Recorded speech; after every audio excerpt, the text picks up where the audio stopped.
How does one hide immense spiritual power while living as an ordinary person? In this episode, we explore the incredible spiritual strength of Ma Sarada Devi, who, despite her simple and humble life, was recognized as a spiritual giant by those closest to her. Join us to uncover the hidden depths of her spiritual journey and the moments that foreshadowed her future as a guide for countless souls. In this chapter, we delve into the subtle, yet profound spiritual growth of Ma Sarada Devi. Despite living an outwardly ordinary life, she possessed tremendous spiritual power, often hidden from the public eye. Guided by Sri Ramakrishna, she displayed remarkable spiritual control and motherly compassion, even in the most challenging situations. As we journey through this chapter, we will see how her innate strength began to reveal itself, hinting at the monumental role she would play in the spiritual awakening of future generations. Chapter 8. Foreshadowing the Future. It is needless to say that her innate spiritual longing combined with hard sadhana, and above all the guidance of a personality like that of Sri Ramakrishna, had a tremendous effect on the life of Sarada Devi. But she had a great capacity to hide her achievements in that sphere. Swami Premananda, an intimate disciple of the Master, once remarked that even Sri Ramakrishna had external manifestations of his spiritual powers in the form of constant samadhi, but the Holy Mother had so much control over herself that nobody knew what a mind of spirituality she possessed.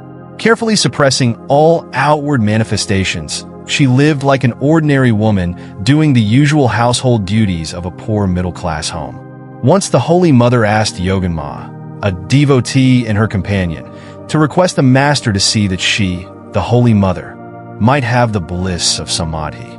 When Yoganma broached the subject to Sri Ramakrishna, he looked grave, and Yoganma dared not say anything further. But as she came to the Nahabat, she found the Holy Mother seated at her worship, laughing and weeping alternately, and tears rolling down her cheeks. Gradually, she became quiet and lost in herself. Evidently, it was a state of samadhi. Afterwards, she asked the Holy Mother, "How is it, Mother, that you deceived me by saying you had no experience of samadhi?" The mother simply smiled and did not utter any words. In later days, while the Holy Mother, Yoganma and Galapma, another devotee, were meditating on the terrace of a house where they stayed at Belur, the Holy Mother was found to have lost all outward consciousness. So deep was her meditation. After some time, regaining partial consciousness, she said, "O Yogan, where are my limbs?" Yoganma narrated afterwards that they began to press her hands and feet to convince her they existed. It was long before she came down to the normal plane. Only those who were very intimate with her could witness one or two incidents which revealed her real spiritual stature. But to all others, she was only a mother.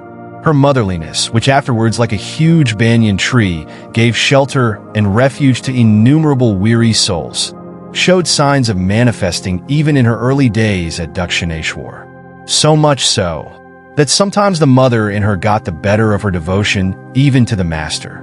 There were occasions when, impelled by motherly feelings, she would overrule even the wishes and desires of Sri Ramakrishna. Once a woman came to Dakshineshwar. She was supposed to be just a crank, but afterwards was found to be practicing sadhana according to Madhura Bhava, that is, in the attitude of looking upon God as a husband. She one day said that she cherished the same attitude towards Sri Ramakrishna. The Master got wild at hearing such words and began to rebuke her so loudly that it created a sensation. At this, the Holy Mother sent for the woman, treated her lovingly as if she were her own daughter, and said, "If he gets annoyed at your presence, you need not go to him. Just come to me." Another woman was in the habit of coming to the Nahabat to have the pleasure and benefit of the company of the Holy Mother. This woman had lived an impure life in her younger days, and for this reason the Master told the Holy Mother not to associate with her. But the woman would come to the Holy Mother just as to a mother for solace and consolation. How could a mother reject her daughter, however bad? The Holy Mother paid no heed to the protests of the Master, and the lady continued to come to the Nahabat. The Master noticed this, but raised no further objection, presumably understanding the feelings and attitude of the Holy Mother. Sri Ramakrishna was very strict with his young disciples as regards diet, spiritual practices, etc.